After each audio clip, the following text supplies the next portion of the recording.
ആ നഗരത്തിലെ തിരക്കേറിയ കവലയിൽ അയാൾ ആദ്യമായി പ്രത്യക്ഷപ്പെട്ടപ്പോൾ ആരും വലിയ ഗൗരവത്തിലെടുത്തില്ല. മുഷിഞ്ഞ വസ്ത്രം ധരിച്ച ആ വൃദ്ധന്റെ മുന്നിൽ ഒരു ചെറിയ ബോർഡുണ്ടായിരുന്നു.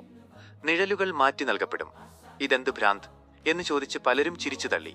എന്നാൽ കൗതുകം മൂത്ത രാഘവൻ എന്ന യുവാവ് അയാളുടെ അടുത്തു ചെന്നു.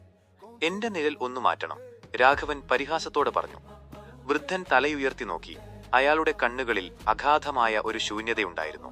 നിനക്ക് ആരുടെ നിഴലാണ് വേണ്ടത്? അയാൾ ചോദിച്ചു. ഒരു വലിയ കോടീശ്വരന്റെ നിഴൽ കിട്ടുമോ? രാഘവൻ ചോദിച്ചു. വൃദ്ധൻ പതുക്കെ തന്റെ സഞ്ചിയിൽ നിന്ന് തിളങ്ങുന്ന ഒരു കത്രിക പുറത്തെടുത്തു. വായുവിൽ ചില ചലനങ്ങൾ കാട്ടി അയാൾ രാഘവന്റെ പാദത്തിനരികിൽ നിന്ന് എന്തോ മുറിച്ചെടുത്തു. എന്നിട്ട് മറ്റൊരു ചെറിയ കുപ്പിയിൽ നിന്ന് വെള്ളിനിറത്തിലുള്ള ഒരു ദ്രാവകം തറയിലൊഴിച്ചു. അത്ഭുതം! രാഘവന്റെ സാധാരണ നിഴലിനു പകരം ഇപ്പോൾ നിലത്ത് തെളിയുന്നത് വിലകൂടിയ വസ്ത്രം ധരിച്ച, തലയുയർത്തി നിൽക്കുന്ന ഒരു ഗാംഭീര്യമുള്ള നിഴലായിരുന്നു. രാഘവൻ സന്തോഷത്തോടെ പണം നൽകി അവിടെ നിന്ന് നടന്നു. എന്നാൽ പിറ്റേന്നു മുതൽ രാഘവന്റെ ജീവിതം മാറിമറിഞ്ഞു. പോകുന്നിടത്തെല്ലാം ആളുകൾ അവനെ ബഹുമാനിച്ചു. പക്ഷേ ഒരു പ്രശ്നം മാത്രം: നിഴലിന് ഭാരമേറാൻ തുടങ്ങി.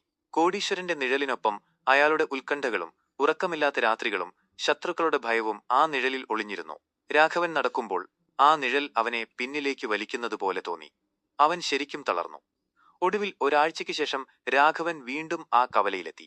വൃദ്ധൻ അവിടെ തന്നെയുണ്ടായിരുന്നു. എനിക്ക് എന്റെ പഴയ നിഴൽ മതി, രാഘവൻ കിതച്ചുകൊണ്ട് പറഞ്ഞു. ഈ പുതിയ നിഴലിന്റെ ഭാരം എനിക്ക് താങ്ങാനാവുന്നില്ല. വൃദ്ധൻ ചിരിച്ചു. മോനെ, എല്ലാവരും മറ്റുള്ളവരുടെ നിഴലുകൾ കണ്ട് മോഹിക്കും. പക്ഷേ അവരവരുടെ വെയിൽ താങ്ങാൻ സ്വന്തം നിഴലിനെ കഴിയൂ. നിന്റെ നിഴൽ ഞാൻ ഇതുവരെ വിറ്റിട്ടില്ല. വൃദ്ധൻ വീണ്ടും വായുവിൽ കത്രിക ചലിപ്പിച്ചു.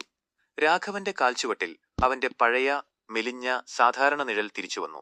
അന്നേരം അനുഭവിച്ച ആശ്വാസം ഇതിനു മുമ്പ് ഒരിക്കലും അവന് തോന്നിയിരുന്നില്ല. രാഘവൻ നന്ദി പറഞ്ഞ് തിരിഞ്ഞു നോക്കിയപ്പോൾ ആ വൃദ്ധനും അവിടെയുണ്ടായിരുന്നില്ല. ഒഴിഞ്ഞ കവലയിൽ രാഘവനും അവന്റെ പ്രിയപ്പെട്ട നിഴലും മാത്രം ബാക്കിയായി.